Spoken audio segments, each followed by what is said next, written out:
नमस्कार, वेलकम, बहुत स्वागत है आपका। क्या आपके पास भी फोर व्हीलर, जी हाँ, फोर व्हीलर अर्थात आपके पास भी कार है? कार छोटी हो बड़ी हो, क्या आपने भी कार रखा है? आप अपने घर में उसे किस दिशा में खड़ा रखते हैं, यह भी एक महत्वपूर्ण बात। आपकी जो पार्किंग एरिया है, घर में पार्किंग एरिया किस दिशा में आपने बताया है, या आपने गैरेज जो बनाया है घर में अपनी व्हीकल को रखने के लिए, वो किस दिशा में बनाया है। हम इन सारी चीज़ों के विषय में आज के अंक में बात करेंगे।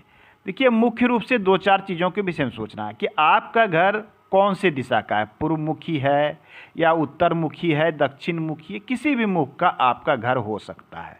तो प्रत्येक मुख के लिए कुछ सही स्थान या पोजीशन तय किए गए हैं कि हमें कहाँ व्हीकल को रखना सबसे अधिक उचित होगा, और ये उचित होगा किस स्थान पे और क्यों होगा, यह भी महत्वपूर्ण है। सबसे पहले जान लें कि हम जो ये चार चक्के वाली एक कार रखते हैं, फोर व्हीलर जिसे हम कार कहते हैं, चाहे छोटी हो या बड़ी हो। यदि छोटी भी कार हो तो कम से कम इसके वेट जो होंगे आपको 10 से 15 क्विंटल तक हो सकते हैं, अर्थात 1 से 1.5 टन इसका वजन न्यूनतम हो सकता है। बड़ी गाड़ी है तो इसका वजन भी अधिक होगा। तो हमें इस पर क्या देना है, प्रथम ध्यान देना है कि हमारे गाड़ी का वेट।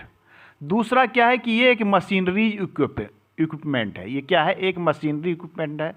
तीसरा क्या है कि ये रनिंग इक्विपमेंट है, अर्थात ये रन होने वाला, चलने वाला है। चौथा क्या है, इनके अंदर एक इंजन लगा है, अर्थात ये हीट भी जनरेट करता है। तो अब देखिए, इसमें तीन चार चीज़ें हो गई। अब चारों चीज़ों के विषय में विचार करके वास्तु के अनुसार कुछ चीज़ें तय की गई है। ये तय की गई है कि दिशाएं हमें कहाँ रखनी चाहिए। अब आप देख रहे हैं कि इसमें वेट भी है, तो हम वजन वाले स्थान को कहाँ रख सकते हैं, ये भी महत्वपूर्ण हो गया कि वेट वाले स्थान को हमें कहाँ रखना सबसे अधिक उचित होगा। रनिंग कंडीशन अर्थात ये चलते रहता है, दौड़ते रहता है, हम इसे लेकर बाहर आते जाते रहते हैं, तो ये दूसरा है कि ये रनिंग कंडीशन वाला है, तो ये दूसरा विचार हो जाता है। तीसरा हो जाता है कि ये जो है इसमें मशीनरीज इक्विपमेंट है, ये हीट बर्न करता है, तो हमें हीट से संबंधित चीज़ों का भी ध्यान में रखना है। एक तो हो गया रनिंग है तो गति को भी देखना है। अब इसमें इंजन लगा हुआ है तो हीट ये ऊर्जा का रूपांतरण कर रहा है, ऊर्जा वाली चीज़ें हैं, ऊर्जा का कन्वर्शन होता है। मैकेनिकल ऊर्जा को, यही ऊर्जा को कन्वर्ट करता है, मैकेनिकल ऊर्जा उत्पन्न करता है। साथ में इसमें वजन, ये तीन महत्वपूर्ण चीज़ें हो गई, इसके अनुसार हमें तय करना है। तो वेट है, तो वेट के लिए हम जानते हैं कि हमें दक्षिण और पश्चिम को प्राथमिकता देना चाहिए। और रनिंग वाली चीज़ है, अर्थात ये वायु से संबंधित है, गति, गमन करने वाला। साथ में इसमें इंजन लगा हुआ है, अर्थात हीट, अर्थात अग्नि। अब इसमें क्या क्या आ गया, एक आ गया फायर या अग्नि, दूसरा आ गया वायु, रनिंग के लिए वायु, तीसरा क्या आ गया, वेट। अब इन तीनों का कॉम्बिनेशन से देखिए दो दिशा महत्वपूर्ण निकल रही है। पहला निकल रहा है इसमें उत्तर और पश्चिम का कॉर्नर का स्थान, ये नॉर्थ और ये पश्चिम का कॉर्नर अर्थात वायु कोण। दूसरा जो महत्वपूर्ण स्थान निकल कर आ रहा है दक्षिण और पूर्व का कॉर्नर अर्थात अग्निकोण। तो आपके पास अब दो स्थान बच रहे हैं महत्वपूर्ण रूप से कि इन दो स्थान पर आप पार्किंग एरिया बना सकते हैं, अपने गाड़ी का गैरेज बना सकते हैं, बिल्कुल बनाया जा सकता है। अब है कि आपका घर किस मुख में है, इसमें भी बहुत सारी चीज़ों में अंतर पड़ता है कि आपने उत्तर दिशा के मुख वाला घर बना रखा है या आपने पूर्व दिशा का मुख वाला। तो इन बातों पर भी हमें विचार करना चाहिए। मान लिया जाए आपका उत्तर मुखी घर है, नॉर्थ फेस हाउस है, ईशान कोण, तो वजन वाली चीज़ें नहीं रखना चाहिए। हाँ, छोटी व्हीकल हो, बिल्कुल आप टू व्हीलर हो तो यहाँ पार्किंग आप कर सकते हैं, कोई समस्या नहीं है। अब उत्तरमुखी घर है तो आपके लिए सर्वोत्तम स्थान यही होगा कि उत्तर पश्चिम वाले एरिया में आप पार्किंग की व्यवस्था करें। इसमें ध्यान देने की क्या बात है, यदि आपके पास स्पेस अधिक है तो आपको क्या करना है, मान लीजिए कंस्ट्रक्टेड एरिया है और वास्तु क्या कहता है कि पूर्व की ओर और उत्तर की ओर आप जगह छोड़ें।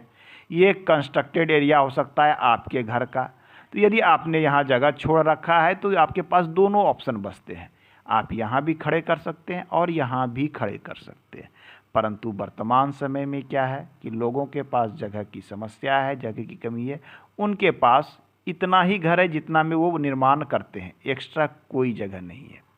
ऐसे कंडीशन में आप अपने घर का जो पार्किंग एरिया घर के अंदर जो लेंगे वो आप यहाँ ले सकते हैं। ये सर्वोत्तम स्थिति है नॉर्थ फेस वाले के लिए, ये सर्वोत्तम स्थिति है।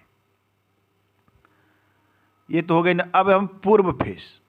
पूर्व फेस यदि आपका घर का मुख पूर्व दिशा में है, यहाँ पर मान लीजिए आपका गेट आता है पूर्व दिशा में, या यहाँ पर भी इतना दूर तक आता है, और आपने इतना छोटा सा कंस्ट्रक्शन कर रखा है, तो आप यहाँ भी लगा सकते हैं और यहाँ दोनों जगह लगा सकते हैं। यदि आपके पास एरिया छोटा है तो आप पूर्व दिशा में आप इस स्थान पर गैरेज बना सकते हैं। अग्निकोण वाले क्षेत्र में आप निर्माण कर सकते हैं। अब है कि चलिए मेरे पास दक्षिण दिशा का क्षेत्र है, मेरा घर का मुख जो है दक्षिण दिशा में, ऐसी स्थिति में कहाँ रखें? आपके पास काफ़ी जगह है तो बहुत सारे ऑप्शन है। यदि जगह नहीं है तो आपके पास ऑप्शन यही एक बच रहा है।